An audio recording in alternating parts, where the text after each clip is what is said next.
కనండి అంటున్నారు Elon Musk. అదేంటో ఇప్పుడు చూసేద్దాం. టెస్లా, స్పేస్ ఎక్స్ అధినేత, ప్రపంచ కుబేరుడు ఎలాన్ మస్క్ మరోసారి సంచలన వ్యాఖ్యలతో వార్తల్లో నిలిచారు. ప్రపంచ వ్యాప్తంగా తగ్గుతున్న సంతానోత్పత్తి రేటుపై వ్యాపార దిగ్గజం ఎలాన్ మస్క్ తీవ్ర ఆందోళన వ్యక్తం చేశారు.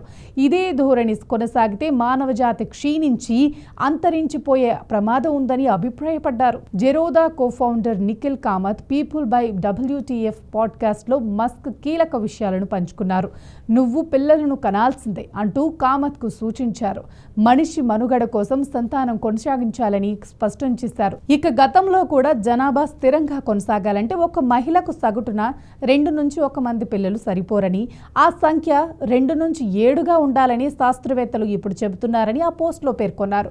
ప్రస్తుతం అమెరికాలో ఈ రేటు 1 నుంచి 66గా ఉండగా, ఇటలీలో 1 నుంచి 29, జపాన్లో 1 నుంచి 3గా ఉందని ఆందోళన వ్యక్తం చేశారు. పిల్లలు లేనివారు లింగ అసమతుల్యత వంటి అంశాలను పరిగణలోకి తీసుకుని ఈ కొత్త సంఖ్యను నిర్ధారించినట్లు తెలిపారు.